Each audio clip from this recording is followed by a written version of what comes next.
Absolum is .emu and Guard Crush's newest roguelike that's got me beating my meat until it looks like a dried up worm. This may sound hyperbolic, but I believe this game does for beat 'em ups what Doom Eternal did for first person shooters.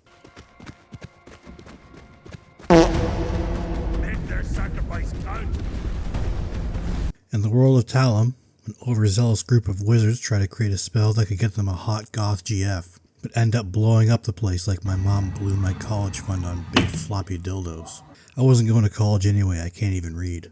This cataclysm taints the general public's view on magic, most viewing it as dangerous and volatile. Sun King Azra Assrammer uses this public distrust in magic to enslave all magic users in Talum, leaving the people defenseless while he conquers the land, installing his loyal compatriots to rule over his conquered territories. The High Enchantress Uchiwe, who is pregnant with her own self, Oh, a lesson in not changing history from Mr. I'm my own grandpa. gathers a rebel force of hardcore gamers to oppose Assrammer, who represent the game's 4 playable characters. Galandra has a big-ass sword and wields necromantic powers to bring Grandma back to life after she died slipping on her own snail trail. Carl is the only remaining dwarf who is not enslaved, but he doesn't care because he likes to punch and be short.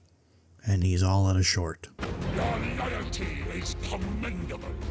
I will enjoy you.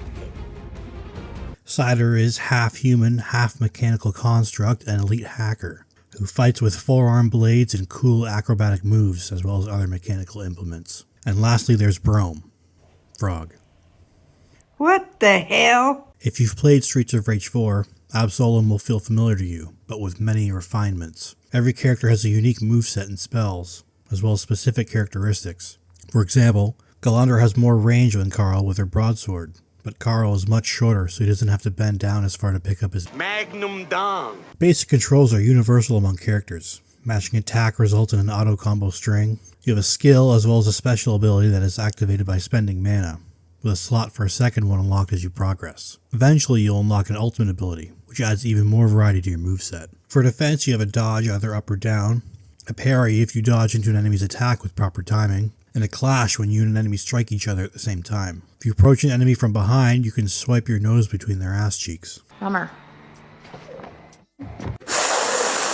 These mechanics form the basis of what starts out as a basic beat 'em up, but with a hidden depth that's similar to 2D fighting games. This is a combat system that just lets you do stuff. The game doesn't directly explain every nuance of every attack. Some moves cause a wall bounce, setting you up for an air juggle. Some moves launch you and or your enemies into the air, allowing for some cool mid-air combos. I can't wait to see the crazy stuff people come up with, like in those Touch of Death combo videos for fighting games. Progression is run-based, with every run awarding you with different currencies to unlock permanent upgrades for all of your characters, as well as new special attacks. Every character that inhabits your little hub town has something to say when you return from a run, filling in their stories and personalities. A run is comprised of several interconnected arenas, wherein you beat your meat all over enemies' face and chest.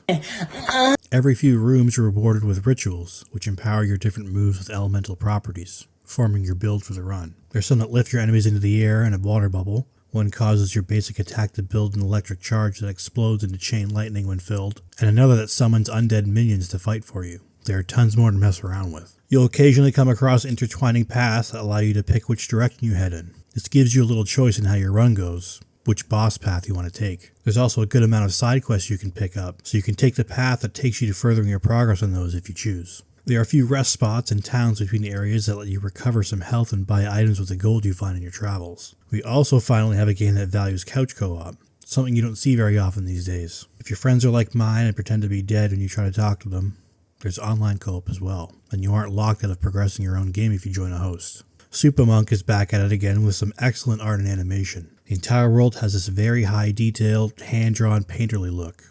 Character animations are expressive and attacks have a satisfying impact when landing. There are tons of different enemy types with their own unique design and movements, as well as a great variety of bosses with big bad guy screen-filling effects that make them feel epic. Absolum offers, in my opinion, the best beat-em-up gameplay in the realm of man. Guard Crush has managed something a lot of games have failed to do, which is modernize the beat-em-up genre. What used to be a genre known for eating quarters and being as short as my tiny wiener has come forward little by little over the years, culminating in Absolum. There's a hidden depth here that rivals some fighting games. There's a huge world to incrementally learn about and become familiar with, all packaged together with the addictive roguelike gameplay loop. credible visuals, and the best general gameplay I've experienced in a beat 'em up. I confidently compare Absolum to the likes of Doom Eternal and Hades in how it freshens up decades-old genres with some smart design choices and satisfying gameplay. I give Absolum 12 severely beaten meats out of 7. If you like the video, like and subscribe. Now.